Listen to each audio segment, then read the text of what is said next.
یعنی اللہ تعالیٰ کی حدوں کو تجاوز نہ کرنا، اللہ تعالیٰ کی حدوں کو کراس مت کرنا، اللہ تعالیٰ تمہاری حفاظت کرے گا۔ ہم نے کبھی بچے کو بتایا نہیں بچے شراب پی رہا ہے، بچے سگریٹ کا عادی ہے، ہم نے کبھی اتنا وقت نہیں ملا کہ بچہ شراب مت پینا، تیرے وجہ سے مجھے جہنم کے اندر جانا پڑے گا۔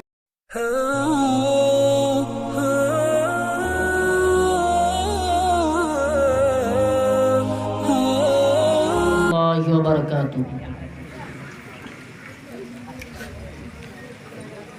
الحمدللہ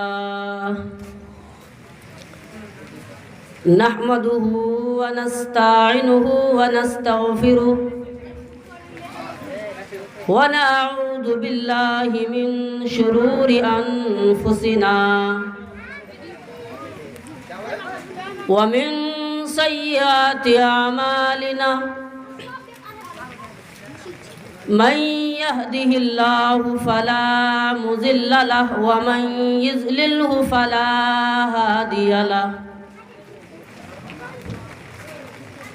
وأشهد أن لا إله إلا الله وحده لا شريك له وأشهد أن محمدا عبده ورسوله يا أيها الذين آمنوا اتقوا الله حق تقاته ولا تموتن إلا وأنتم مسلمون يا أيها الناس اتقوا ربكم الذي خلقكم من نفس واحدة وخلق منها زوجها وبث منهما رجالا كثيرا ونساء واتقوا الله الذي تساءلون به والأرحام إن الله كان عليكم رقيبا يا أيها الذين آمنوا قولوا قولا سديدا يصلح لكم أعمالكم ويغفر لكم ذنوبكم ومن يطع الله ورسوله فقد فاز فوزا عظيما أما بعد فإن خير الحديث كتاب الله وخير الهدي هدي محمد صلى الله عليه وسلم وشر الأمور محدثاتها وكل محدثة بدعة وكل بدعة ضلالة وكل ضلالة في النار أعوذ بالله من الشيطان الرجيم بسم الله الرحمن الرحيم ظهر الفساد في البر والبحر بما كسبت أيدي الناس وقال النبي صلى الله عليه وسلم كلكم راعي وكلكم مسؤول عن رعيته۔ معزز اسٹیج پر بیٹھے ہوئے علماء اکرام اور اس علاقے سے آئے ہوئے سامعین، نوجوان ساتھیوں، پیارے بھائیوں، پردے کے اندر میری ماں بہنوں،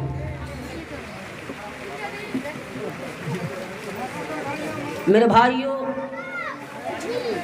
آپ سبوں کو معلوم ہے یہ جو پروگرام کیا گیا ہے اس میں لکھا ہوا ہے اصلاح جلسہ۔ اصلاح کا معنی ہوتا ہے سدھارنا، یعنی جو بگڑے ہوئے ہیں اسے کیسے سدھارا جائے، چینجنگ کرنا۔ ہم اپنے طرف سے ان باتوں کو کہہ دیں اصلاح معاشرہ، یعنی معاشرے کو کیسے سدھارا جائے۔ تو اس معاشرے میں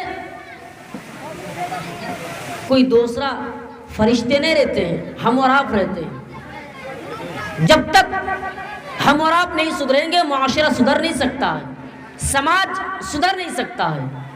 سماج کا جو بگاڑ ہے، سماج میں جو فساد ہے، وہ ہمارے کرتوتوں کے وجہ سے ہے۔ اسی لیے قرآن کریم نے ایک پرنسپل کھینچا ہے کہ ہر دور میں، ہر زمانے میں وہ منطبق ہوگا، فٹ ہوگا۔ کیا منطبق ہوگا؟ کہ انسان جب تک نہیں بگڑیں گے سماج سدھر نہیں سکتا ہے۔ ہاں، وہ کیوں بگڑا ہے؟ اصلاح کرنے کی کیا ضرورت اس لیے ہے کہ وہ بگڑے ہوئے ہیں، اس کو سدھارنا ہے، اس کو اصلاح کرنا ہے، اسے صحیح راستے پہ چلنا ہے۔ یہ جو قرآن کریم نے پرنسپل کھینچا ہے، آپ ان پر غور کیجئے۔ اللہ تعالیٰ فرماتا ہے ظہر الفساد فی البر والبحر بما کسبت ایدی الناس۔ خشکی کے اندر، تری کے اندر، کائنات کے چپے چپے کے اندر، زمین کے اوپر، پانی کے اندر، سمندر کے اندر کہیں بھی بگاڑ نظر آئے، کہیں بھی فساد نظر آئے تو سمجھ جاؤ کہ وہ تمہارے کرتوتوں کے وجہ سے ہے، وہ تمہارے اپنے ہاتھوں کا کمائی ہے۔ اے میرے بندو، اللہ تعالیٰ کا فرمانے کہ اے میرے بندو، جو تمہارا بگاڑے، جو سماج بگڑ رہے ہیں، جو سماج بگڑ رہے وہ تمہارے کرتوتوں کے وجہ سے ہے۔ اللہ تعالیٰ کسی کو مارتا نہیں ہے جب تک وہ خود بخود پلٹ نہ جائے، خود بخود اپنے آپ کو چینجنگ نہ کر بیٹھے۔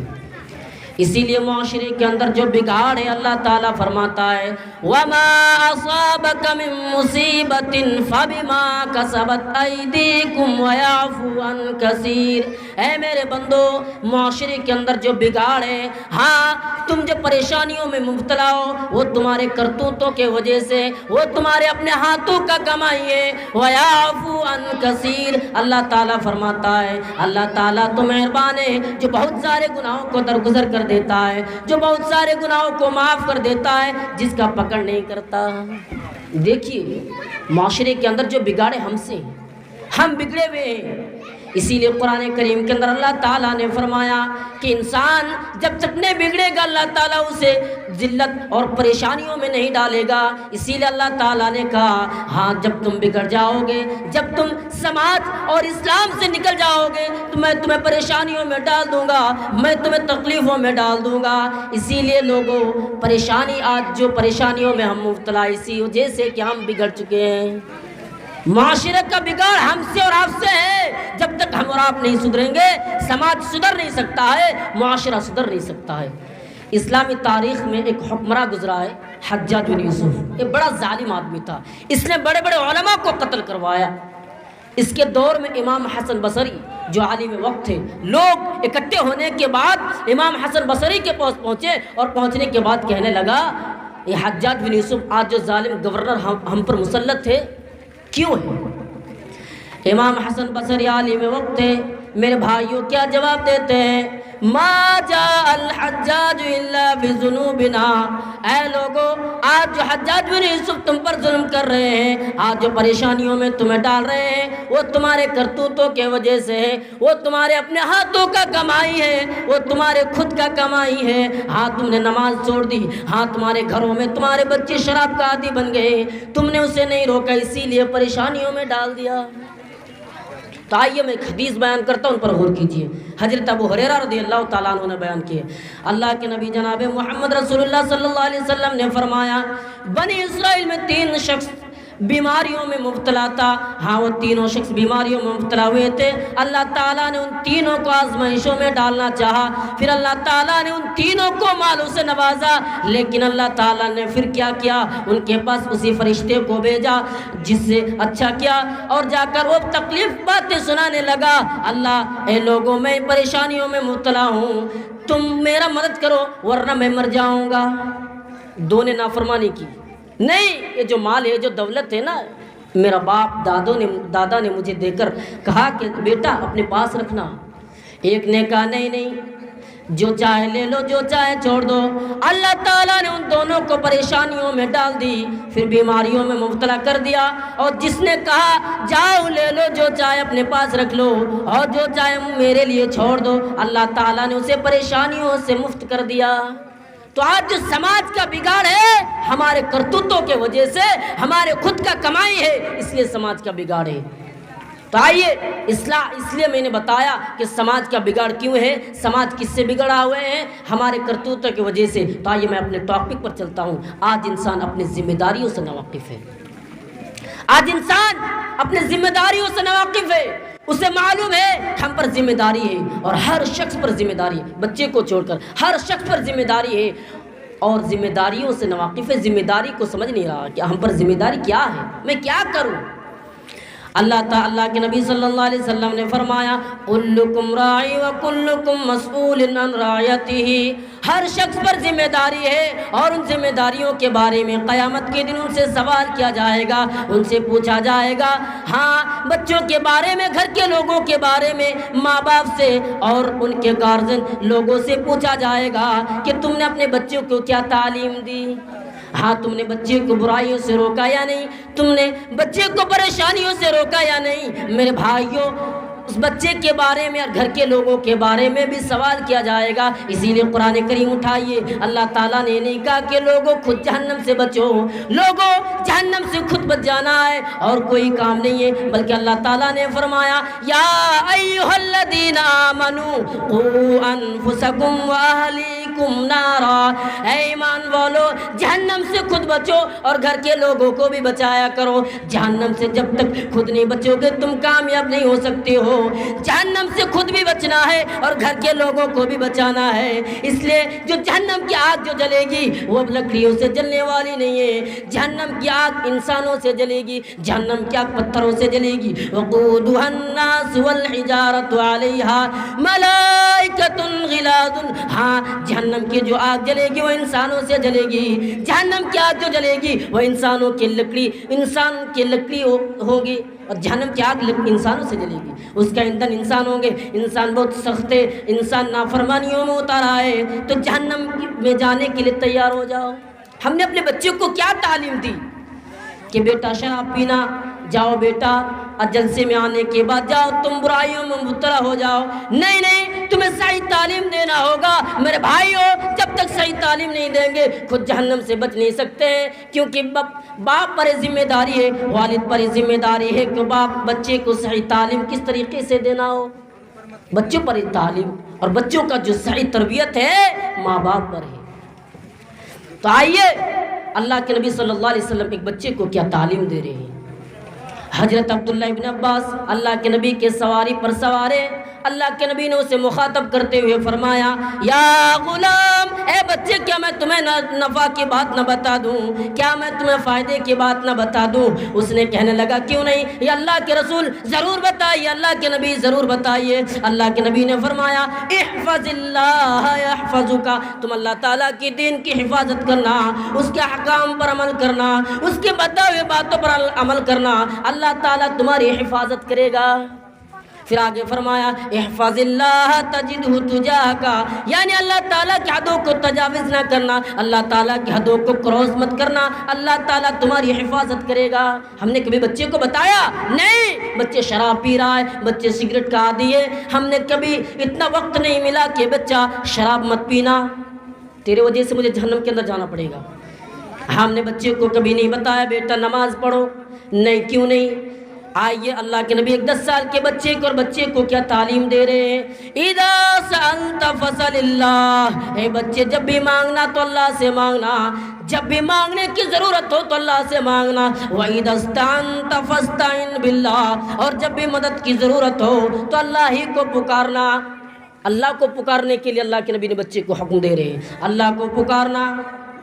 پھر آگے فرمایا وَعَلَمْ أَنَّ الْأُمَّةَ لَوِ اجْتَمَعَتْ عَلَىٰ أَن يَنفَعُوكَ بِشَيْءٍ لَمْ يَنفَعُوكَ إِلَّا بِشَيْءٍ، اگر دنیا میں بسنے والے تمام انسان اکٹھے ہو جائے، مل جائے، اور ملنے کے بعد تمہیں نفع پہنچانا چاہے، تمہیں فائدہ پہنچانا چاہے تو سن لو وہ نفع نہیں پہنچا سکتا ہے، ہاں تمہیں فائدہ نہیں پہنچا سکتا ہے، ہاں اتنا ہی فائدہ پہنچا سکتا ہے جتنا تمہارے حق میں لکھ رکھا ہے۔ تمہارے حق میں جتنا لکھ رکھا ہے اتنا ہی فائدہ پہنچا سکتا ہے. اگر یہی انسان مل کر تمہیں نقصان بھی پہنچانا چاہے تو نقصان بھی نہیں کر سکتا ہے. ہاں نقصان بھی اتنا ہی کر سکتا ہے جتنا تمہارے حق میں لکھ رکھا ہے. بچے کو یہ تعلیم دی ہم نے کبھی نہیں بتایا. آئیے بچے کو صحیح تعلیم دینے کی کوشش کیجئے. اللہ کے نبی نے اسی لیے فرمایا مرو اولادکم بالصلاۃ وہم ابناء 7 سنین. جب بچے 7 سال کے ہو جائے تو اسے نماز پڑھنے کا حکم دو. ہاں جب بچے 7 سال کے ہو جائے تو اسے نماز پڑھنے کا حکم دو. باپ نہیں پڑھ رہا بیٹوں کو کیا بتائے؟ باپ خود نہیں پڑھ رہا ہے بیٹوں کو کیسے بتائے کہ بیٹا نماز پڑھو؟ آج تو حالات اس طریقے سے ہے کہ نوجوان کبھی کبھی مسجدوں میں جاتا ہے لیکن اس کا باپ نماز پڑھنے کے لیے تیار نہیں. میں نے آنکھوں سے دیکھا ہوں اسی لیے بتا رہا ہوں, غصہ مت کیجیے گا. ہاں باپ نماز نہیں پڑھ رہا بیٹا پڑھ رہا ہے. لوگوں نماز پڑھنے کی کوشش کیا کرو. نماز پڑھو گے اپنا ہی فائدہ ہے. اور بچے کو بھی حکم دیجئے نماز پڑھو اور 10 سال تک وہ نماز پڑھے اور نہ پڑھے کوئی بات نہیں. جب 10 سال ہو جائے اور اس کے بعد بھی وہ نماز نہ پڑھے تو اس وجہ سے اسے مارو کہ تاکہ وہ نمازی بن جائے, تاکہ وہ متقی بن جائے, پرہیزگار بن جائے. لوگوں نماز قائم کیا کرو اور بچے کو صحیح تعلیم دینے کی کوشش کیجئے.